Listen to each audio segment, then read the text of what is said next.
My self Neha. आज का हमारा एक नया चैप्टर है जिसके बारे में आज हम बात करेंगे। हमारे चैप्टर का नेम है रिटायरमेंट और डेथ ऑफ अ पार्टनर। जैसे कि आपने बेसिकली सुना ही होगा, रिटायरमेंट होती है, जैसे आपने पास पड़ोस में भी सुना होगा किसी गवर्नमेंट ऑफिसर की रिटायरमेंट होने जा रही है आज।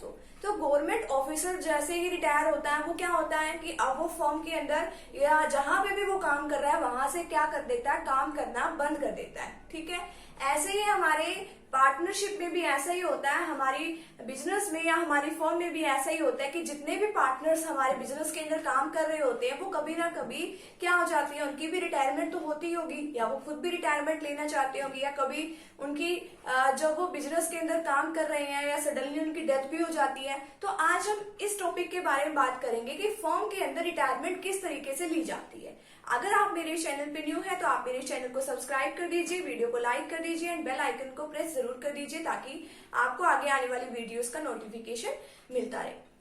अब बात करते हैं कि हमारी पार्टनरशिप फर्म के अंदर कि जैसे ही कोई पार्टनर होता है, पार्टनर जो है कभी ना कभी रिटायरमेंट लेना चाहता है, या मान लो उसकी ओल्ड एज हो जाती है उसकी वजह से, या कोई भी और दूसरा रीजन है उसकी वजह से अगर वो रिटायरमेंट लेना चाहता है तो अब वो फर्म से यानी कि अब वो उस दिन के बाद यानी कि जिस दिन उसकी रिटायरमेंट होती है उस दिन के बाद वो फर्म के अंदर काम करना बंद कर देगा।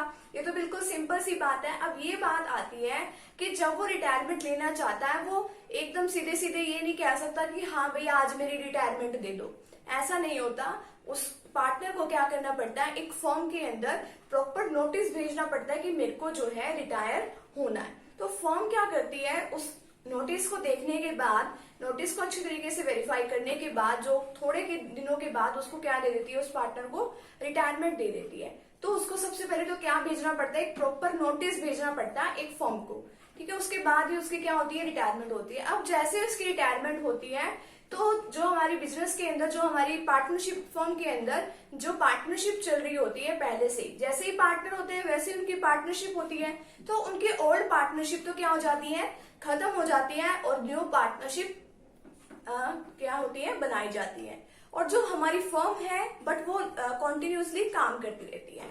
तो अब हम बात करें कि जो रिटायरमेंट लेता है जो पार्टनर, उसको क्या क्या मिलता है। तो अगर हम बात करें retirement of A partner, A retirement partner is entitled to get the following। उसको ये सभी चीजें मिलती हैं। क्या क्या, share in goodwill, share in reserves and share in revaluation of assets and liabilities. अब शेयर इन गुडविल का मतलब क्या है, जितने भी गुडविल उसके डेथ होने के टाइम पे या अगर कोई पार्टनर रिटायर होता है जिस डेट तक उसकी गुडविल जितनी बनती है तो उसको गुडविल में उतना शेयर दे दिया जाता है, यानी कि उसके कैपिटल अकाउंट में क्या कर दिया जाता है, क्रेडिट कर दिया जाता है अगर वो रिटायरमेंट लेता है। अगर उसकी डेथ हो जाती है तो जो भी उसका लीगल रिप्रेजेंटेटिव होता है उसको गुडविल का जितना भी पैसा वो उसको मिल जाता है। नेक्स्ट आता है share in reserves. Share in reserves का मतलब होता है कि जो हमारे अनडिस्ट्रीब्यूटेड प्रॉफिट्स होते हैं, प्रॉफिट्स हमारे बिजनेस के अंदर होते ही रहते हैं बट कुछ ऐसे प्रॉफिट्स हैं जिनको हम अपने पार्टनर्स में डिवाइड नहीं करते, डिस्ट्रीब्यूट नहीं करते, वो क्या होते हैं, हमारे रिजर्व। तो जब भी वो रिटायरमेंट लेता है जो पार्टनर, तो उसको उस दिन यानी कि जितने भी रिजर्व्स पड़े होते हैं उसको रिजर्व्स में क्या दे दिया जाता है, उसका शेयर दे दिया जाता है, उसको भी उसके कैपिटल अकाउंट में क्रेडिट कर दिया जाता है। थर्ड आता है share in revaluation of assets and liabilities. जैसा कि हमने एडमिशन ऑफ ए पार्टनर में भी पढ़ा था कि जब भी कोई न्यू पार्टनर आता है तो असेट्स एंड लायबिलिटीज को रिवैल्यूएट किया जाता है, उसको मार्केट वैल्यू पे लाया जाता है। तो उससे रिवैल्यूएट करने से असेट्स एंड लायबिलिटीज को जितना भी प्रॉफिट एंड लॉस आता है तो उसके पार्टनर्स के कैपिटल अकाउंट में, जो भी पार्टनर क्या लेता है, रिटायरमेंट लेता है, तो उसके अकाउंट में अगर प्रॉफिट होता है तो कैपिटल जो है क्रेडिट कर दी जाती है, अगर लॉस होता है तो उसकी डेबिट कर दिया जाता है उसका अकाउंट। तो उसको ये सभी जो चीजें हैं वो तो मिलती हैं गुडविल में, उसका शेयर रिजर्व्स में एंड एसेट्स एंड लायबिलिटीज में।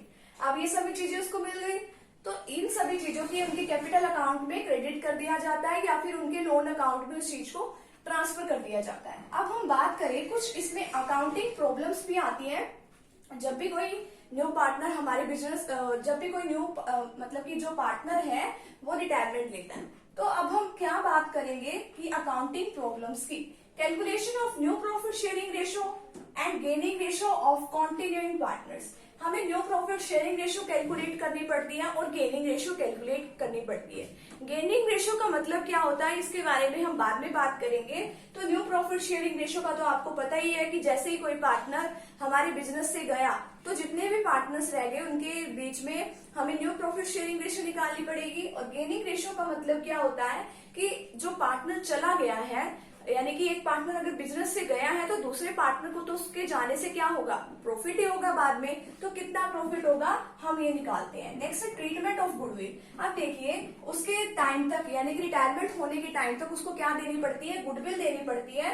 तो गुडविल की ट्रीटमेंट की जाती है कि किस तरीके से उसकी वैल्यू निकालने की हमें उसकी पेमेंट करनी है। थर्ड है accounting treatment for evaluation of assets and liabilities. अब देखिए असेट्स एंड लायबिलिटीज के प्रॉफिट या फिर लॉस का उसका शेयर दिया जाता है तो उसकी भी पेमेंट क्या की जाती है, पेमेंट की जाती है। तो उसकी भी अकाउंटिंग ट्रीटमेंट हमें करनी पड़ती है। फोर्थ है accounting treatment of reserves and accumulated profit and losses. अब उसको शेयर इन रिजर्व्स में भी उसका हिस्सा देना पड़ता है तो इसलिए उसकी भी अकाउंटिंग ट्रीटमेंट जो है हमें करनी पड़ती है।